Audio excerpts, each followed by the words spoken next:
Assalamualaikum warahmatullahi wabarakatuh.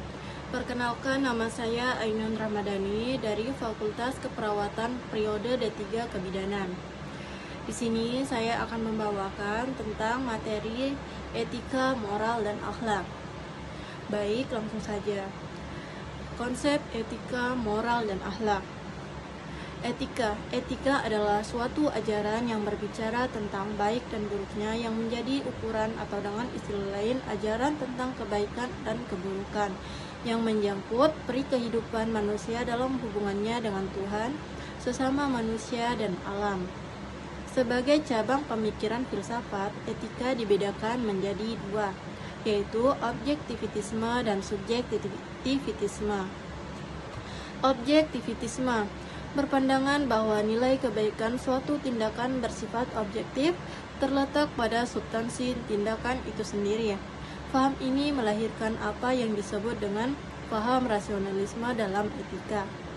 Subjektivitisme berpandangan bahwa suatu tindakan disebut baik manakala sejalan dengan kehendak atau pertimbangan subjek tertentu. Subjek di sini bisa saja berupa subjektivitisme kolektif, yaitu masyarakat, atau bisa saja dengan subjek Tuhan. Macam-macam etika. Etika deskriptif, yaitu etika yang berbicara mengenai suatu fakta, yaitu tentang nilai dan pola perilaku manusia terkait dengan situasi dan realitas yang membudaya dalam kehidupan masyarakat. Yang kedua adalah etika normatif, yaitu etika yang memberikan penilaian serta himbauan kepada manusia tentang bagaimana harus bertindak sesuai norma yang berlaku, mengenai norma-norma yang menuntun tingkah laku manusia dalam kehidupan sehari-hari. Moral adalah istilah yang digunakan untuk memberikan batasan terhadap aktivitas manusia dengan nilai, ketentuan baik atau buruk, benar atau salah. Perbedaan antara etika dan moral. Etika dan moral sama artinya, tetapi dalam pemakaian sehari-hari ada sedikit perbedaan. Moral atau moralitas dipakai untuk perbuatan yang sedang dinilai, sedangkan etika dipakai untuk pengkajian sistem nilai yang ada. Akhlak adalah sifat yang tertanam dalam jiwa yang menimbulkan macam-macam perbuatan dengan gambling dan mudah, tanpa memerlukan pemikiran dan pertimbangan. Karakteristik etika Islam atau akhlak.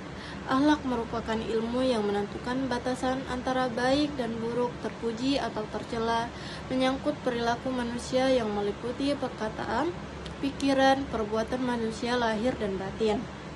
Akhlak secara substansial adalah sifat hati, bisa baik atau buruk, yang tercermin dalam perilaku. Hubungan tasawuf dengan akhlak. Tasawuf adalah proses pendekatan diri kepada Allah Subhanahu wa Ta'ala dengan cara menyucikan hati atau tasfiyat al-khabli. Hati yang suci tidak hanya bisa dekat dengan Allah Subhanahu wa Ta'ala, tetapi malah dapat mengenal Allah Subhanahu wa Ta'ala atau al-ma'rifah. Pengetahuan yang hakiki tentang Allah Subhanahu wa Ta'ala adalah pengetahuan yang disertai dengan kesucian hati. Telah dijelaskan bahwa akhlak adalah sifat hati yang mendasari perilaku manusia, dan tasawuf adalah cara untuk membersihkan dan mencucikan hati. Maka hubungan antara tasawuf dengan akhlak menjadi sangat erat dan penting karena satu sama lain saling mendukung. Aktualisasi akhlak dalam kehidupan masyarakat. Islam merupakan agama yang santun karena dalam Islam sangat menjunjung tinggi pentingnya berakhlak. Aktualisasi akhlak adalah bagaimana seseorang mengimplementasikan iman yang dimilikinya dan mengimplikasikan seluruh ajaran Islam ke dalam tingkah laku sehari-hari. Baik, itu saja materi tentang etika, moral, dan akhlak yang saya bawakan. Jika ada kurang dan lebihnya mohon dimaafkan. Wabillahi taufiq wal hidayah. Wassalamualaikum warahmatullahi wabarakatuh.